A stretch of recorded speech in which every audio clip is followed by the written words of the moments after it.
The shepherd told her of the Andalusian countryside and related the news from the other towns where he had stopped. It was a pleasant change from talking to his sheep. "How did you learn to read?" the girl asked at one point. "Like everybody learns," he said. "In school." "Well, if you know how to read, why are you just a shepherd?" The boy mumbled an answer that allowed him to avoid responding to her question. He was sure the girl would never understand. He went on telling stories about his travels, and her bright, Moorish eyes went wide with fear and surprise. As the time passed, the boy found himself wishing that the day would never end, that her father would stay busy and keep him waiting for 3 days. He recognized that he was feeling something he had never experienced before, the desire to live in one place forever. With the girl with the raven hair, his days would never be the same again. But finally the merchant appeared, and asked the boy to shear for sheep. He paid for the wool and asked the shepherd to come back the following year. And now it was only 4 days before he would be back in that same village. He was excited, and at the same time uneasy. Maybe the girl had already forgotten him. Lots of shepherds passed through, selling their wool. "It doesn't matter," he said to his sheep. "I know other girls in other places." But in his heart he knew that it did matter.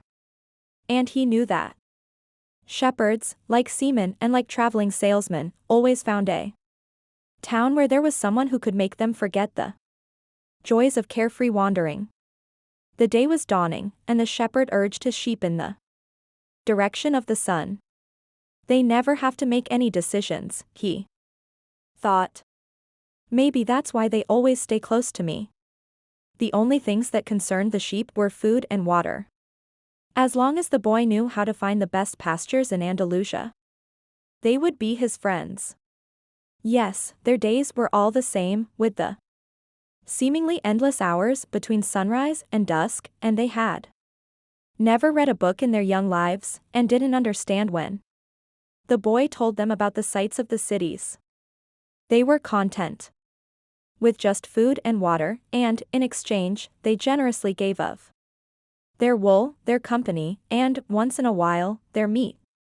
If I became a monster today, and decided to kill them, one by one, they would become aware only after most of the flock had been slaughtered, thought the boy. They trust me, and they've forgotten how to rely on their own instincts, because I lead them to nourishment. The boy was surprised at his thoughts. Maybe the church, with the sycamore growing from within, had been haunted. It had caused him to have the same dream for a second time, and it was causing him to feel anger toward his faithful companions. He drank a bit from the wine that remained from his dinner of the night before, and he gathered his jacket closer to his body. He knew that a few hours from now, with the sun at its zenith, the heat would be so great that he would not be able to lead his flock across the fields. It was the time of day when all of Spain slept during the summer. The heat lasted until nightfall, and all that time he had to carry his jacket. But when he thought to complain about the burden of its weight, he remembered that, because he had the jacket, he had withstood the cold of the dawn.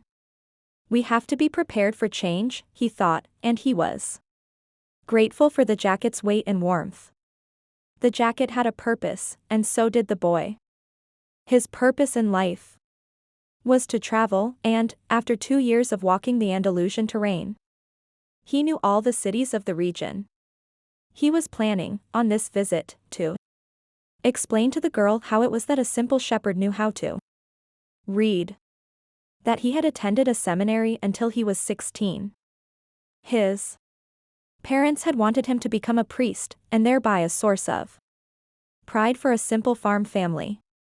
They worked hard just to have food and water, like the sheep. He had studied Latin, Spanish, and theology. But ever since he had been a child, he had wanted to know the world, and this was much more important to him than knowing God and learning about man's sins. One afternoon, on a visit to his family, he had summoned up the courage to tell his father that he didn't want to become a priest, that he wanted to travel. People from all over the world have passed through this village.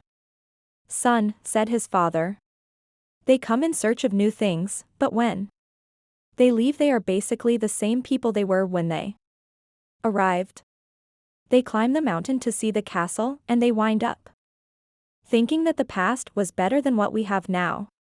They have blonde hair or dark skin, but basically they're the same as the people who live right here. But I'd like to see the castles in the towns where they live, the boy explained. Those people, when they see our land, say that they would like to live here forever, his father continued. Well, then I'll be a shepherd. His father said no more. The next day, he gave his son a pouch that held 3 ancient Spanish gold coins. I found these one day in the fields. I wanted them to be a part of your inheritance. But use them to buy your flock. Take to the fields. And someday you'll learn that our countryside is the best, and our women are the most beautiful. And he gave the boy his blessing. The boy could see in his father's gaze a desire to be able, himself, to travel the world, a desire that was still alive, despite his father's having had to bury it over dozens of years, under the burden of struggling for water to drink, food to eat, and the same place to sleep every night of his life. The horizon was tinged with red, and suddenly the sun appeared. The boy thought back to that conversation with his father, and felt happy. He had already seen many castles and met many women, but none the equal of the one who awaited him several days hence. He owned a jacket, a book that he could trade for another, and a flock of sheep. But, most important, he was able every day to live out his dream. If he were to tire of the Andalusian fields, he could sell his sheep and go to sea. By the time he had had enough of the sea, he would already have known other cities, other women, and other chances to be happy. I couldn't have found God in the seminary, he thought, as he looked at the sunrise. Whenever he could, he sought out a new road to travel. He had never been to that ruined church before, in spite of having traveled through those parts many times. The world was huge and inexhaustible. He had only to allow his sheep to set the route for a while, and he would discover other interesting things. The problem is that they don't even realize that they're walking a new road every day. They don't see that the fields are new and the seasons change. All they think about is food and water. Maybe we're all that way, the boy mused. Even me, I haven't thought of other women since I met the merchant's daughter. Looking at the sun, he calculated that he would reach Tarifa before midday. There, he could exchange his book for a thicker one, fill his wine bottle, shave, and have a haircut. He had to prepare himself for his meeting with the girl, and he didn't want to think about the possibility that some other shepherd, with a larger flock of sheep, had arrived there before him and asked for her hand. It's the possibility of having a dream come true that makes life interesting, he thought, as he looked again at the position of the sun and hurried his pace. He had suddenly remembered that, in Tarifa, there was an old woman who interpreted dreams. The old woman led the boy to a room at the back of her house. It was separated from her living room by a curtain of colored beads. The room's furnishings consisted of a table, an image of the Sacred Heart of Jesus, and 2 chairs.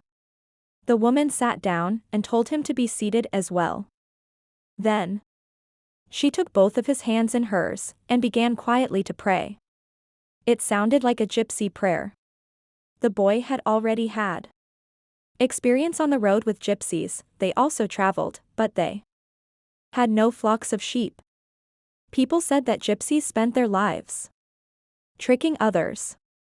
It was also said that they had a pact with the devil, and that they kidnapped children and, taking them away to their mysterious camps, made them their slaves. As a child, the boy had always been frightened to death that he would be captured by gypsies, and this childhood fear returned when the old woman took his hands in hers. But she has the Sacred Heart of Jesus there, he thought, trying to reassure himself. He didn't want his hand to begin trembling, showing the old woman that he was fearful. He recited an Our Father silently. Very interesting, said the woman, never taking her eyes from the boy's hands, and then she fell silent. The boy was becoming nervous. His hands began to tremble, and the woman sensed it. He quickly pulled his hands away. I didn't come here to have you read my palm, he said, already regretting having come. He thought for a moment that it would be better to pay her fee and leave without learning a thing, that he was giving too much importance to his recurrent dream. You came so that you could learn about your dreams, said the old woman. And dreams are the language of God. When he speaks in our language, I can interpret what he has said. But if he speaks in the language of the soul, it is only you who can understand. But whichever it is, I'm going to charge you for the consultation. Another trick, the boy thought. But he decided to take a chance. A shepherd always takes his chances with wolves and with drought. And that's what makes a shepherd's life exciting.